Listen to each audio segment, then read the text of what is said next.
We continue to talk about the peace vision for letting Guamanians live healthier, more fulfilling, more positive lives. Now join me from the Guam Amateur Baseball Association in talking about how baseball plays into living a more positive life are Brad Hewitt and Bill Bennett, two good friends of ours. So gentlemen, good to see you both. Thank you. And we're happy to have the sunshine out now that the typhoon is well past and everything. A great day to play some baseball. All right. Okay, so Bill, you know, few people on the island are larger advocates of athletics in general than yourself, but specifically baseball. How does baseball affect Guamanians in a positive way, and how does your organization share the vision of the Peace Office to make that happen? Well, through the Guam Amateur Baseball Association and the Guam Baseball Academy, we have created programs and activities that parallel the goals and objectives of peace. So basically, we use the baseball to create healthy activities with all the age groups, and we even design our own programs that we can use and blend in and marry in with the peace partnership ideals and what we're trying to accomplish.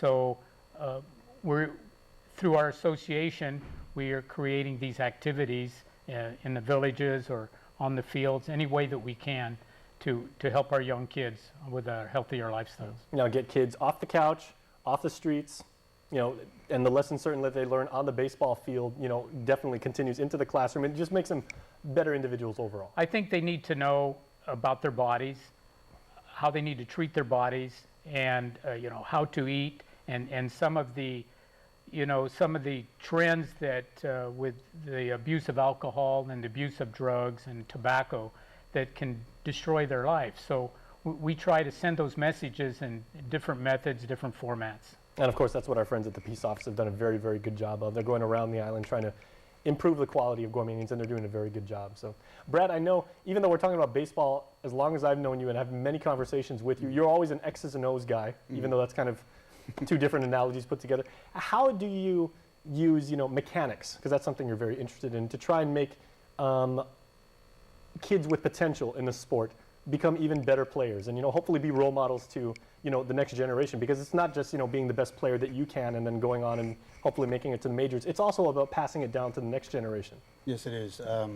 With the students that we have here that we deal with, especially with Peace, we're trying to give them opportunities, playing opportunities through leagues and clinics. And then we just focus on what they have, their ability now, and just make that a little bit better. What are some of the challenges, gentlemen, of working with the local community? Because, you know, Guam's got such a huge passion. This goes back generations for baseball, in particular, for sports overall. But, you know, Guamanians love baseball and everything. But what are some of the, I don't want to say hurdles, but, you know, some of the challenges that you face in getting kids to come out to play organized, you know, like baseball? Other sports. Competition with other sports is a big one. Cost is another one. Transportation is another one. Those are all what we would consider as risk factors. And that's what, as Guam Amateur Baseball Association, with our partnership with Peace, we're trying to produce the protective factors, giving the youth cost-effective leagues and clinics. Yeah, because equipment can be like a big barrier for, yes, like not just on Guam, but also in the States. I mean, they're facing that. It's, you know, I mean, Little League is not cheap for our friends in the States. Yeah, I think we've learned right away, you know, that we have to collaborate with other groups, a business community, other baseball, softball organizations, and to make it work, because cost is really a big issue. So whether it's, you know, instructional fee or equipment, you know, we try to find sponsors, we try to help out and provide these programs where, you know, we can get all the kids to play, because we don't want to turn anybody away for any of those reasons. Exactly.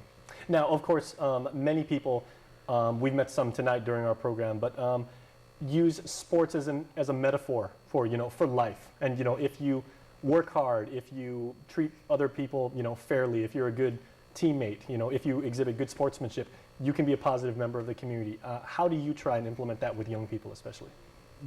Well, you know, there's a lot of lessons in life with baseball. You know, you've got learning how to win, learning how to lose. You've got teamwork, dealing with discipline. Baseball's a game of rules that must be followed. It's an intense game at times. So all of these things are good lessons in life that these young people can carry with them as they go on, you know, to higher levels of baseball or in business or in family life. So we try to provide the motivation for them to use their brains and think a little bit where they want to go with their life. So we use the method of baseball sort of as that avenue or that roadmap, and hopefully we can get to some of the kids that way. All right. Well, gentlemen, thank you so much. I guess I would pass down to kids too. I'm a Mariners fan, and just believing that things at some point will get better, which is kind of a metaphor on life. So we appreciate the knowledge, and thank you for what you're doing for our kids. Great, thank you. All right. Stay tuned, everybody. We will have more information, including how you can get in contact with the Peace Office to see what they do for our community when we come back.